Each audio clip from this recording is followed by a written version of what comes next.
Hello everyone, Matthew Hemway here. In this video, I'll be reviewing and analyzing the book of Boba Fett Season 1, Episode 7, currently on Disney+. I'll go over several topics and point out several Easter eggs in this episode. I also want to say thank you for helping me reach 300 subscribers on this channel, and still need more help to get to 1,000 subscribers on this channel. Now on with the review. The name of this episode is called Chapter 7, in the name of honor. The episode starts off with Boba Fett with Fennec Shand and the leader of the biker gang named Drash, and the one who has the black cyborg with the one-eyed named Skad. As the viewer knows that the Pikes blew up the Cantina in Mos Espa and destroyed some of the businesses, it is one of those tragic events that remind the viewer of a terrorist attack. Boba says they need to go to his palace, but Drash told him that she and Skad will stay to protect the city. He told them that they will stay. The Mandalorian told him that he will stay, as well as Fennec Shand. Grogu shows up in an X-Wing flown by R2-D2, as he could not fly a starship yet. He tells Peli Motto his name is Grogu, and she says she will not call him that. She later takes him to see the Mandalorian. The viewer later sees Cad Bane go to the Pikes, and the mayor is there as well. The Pikes told Cad Bane that they were the ones that killed the Tusken Raiders, the Sand People. Cad Bane told him, "I did not know that the Pikes were this ruthless." The Pike leader says, "We're not ruthless, we're just pragmatic." It surprised him to that extent. It was one of those things that surprised me, to be honest. I thought the bikers that looked like Hell's Angels killed the Tusken Raiders, and the viewer finds out it is not so. The Pikes have been smuggling spice throughout Tatooine. The Pike Syndicate is no different than a crime syndicate. A crime syndicate is one that deals with anything that will help make them money. The Pikes are acting like a drug cartel. They're smuggling spice, which is a drug in the Star Wars universe. Remember, it has an orange powder that was mentioned in the beginning of the last episode, of episode 6. And as you remember, the marshal kicked it open and it shows orange. That's the color of the spice, by the way. It reminds me of the series of Dope Sticks, which dealt with talking about Oxycontin. They talked about heroin in that series, and this reminds me of it. The Pikes are funneling spice throughout Tatooine and destroys lives, as the series tells us. As the viewer finds out, Cad Bane goes to Boba Fett and he taunts him and tells him that the people of Freetown will not help you, as you shot the marshal and the deputy in the last episode. As I point out, if you try to fight this guy in a gunfight, you will lose more than you win. This guy's a fast shot, and trying to outshoot him is a mistake. You would have to beat him in another files now. What this means is you would have to beat him in hand-to-hand combat style. You might even use a sword or knife against him.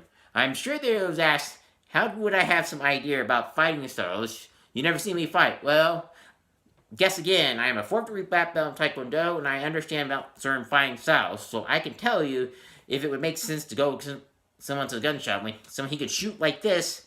No, you wouldn't want to go against him. You'd be better off, because he may not have hand-to-hand combat skills. Baba believes he can take him, but Fennec Shand tells him to think it, not act emotionally. He agrees with her and listens to her. It is the smart move. Later, the viewer sees that the crime lords that told Boba Fett they will remain neutral was a lie. In that sense, it was Marky. When they got a chance to gain profit, they took it, as it would make them lots of money. The Gamorrean guards, unfortunately, do not make it, as they were forced down the hill. The viewer feels sorry for them, and it makes sense to feel that way. They were loyal and did not deserve to go down like this. Fennec Shand fortunately rescues the biker king that are cyborgs from the ambush, and they later regroup and go to help Boba Fett. Boba Fett, along with the Mandalorian, agree they must make their stand here. The Mandalorian tells him he will not abandon him, as the way the Mandalorian says not to. This is against the creed. He says, "I guess you believe that, Vannifer." "I do." And he tells Boba, "Are you going to go back to your palace?" "No, I have a responsibility to protect the city." So Boba has a code in a sense for himself as well, like the Mandalorian. He told Boba he helped him and he would keep his word. The creature with the Helltails agrees to tell the Pikes Boba's terms. Boba tells him he will not surrender to them, and he will put them down the ground like fertilizer. This makes sense to the viewer, and this does not make sense Boba will surrender. He does not negotiate, and this is a guy who is a great fighter. Why would you do it? And two, you don't negotiate with anyone that has you in a no-win situation, because usually you will not come out on the better side of it. Boba Fett, along with the Mandalorian, used the distraction of the creature with the headtails and attacked the Pikes. They start hitting them hard, and this is a good fight scene, as I love Boba Fett and the Mandalorian working together. The people of Freaktown come to their aid just in time. It is at the right moment. Not only did they show up, the biker gang that are cyborgs and Blacker Sanford. Boba told Blacker Sanford that he thought he did not make it. He told him, "You'll get a bamf attack once this is over." It looks like they had won, but we see droids that use shields from the prequels. It does not look good as they have shields, and Boba Fett and his friends appear to be at a disadvantage. Bubba says we need more reinforcements. The Mandalorian told him you have no friends left. Bubba had one more thing up his sleeve. Boba Fett gets the Rancor to come to his aid, and that the Rancor can get through the shield of the droids. The Mandalorian uses the dark saber and it cuts the arm of the droid off. The Rancor breaks the droid in half.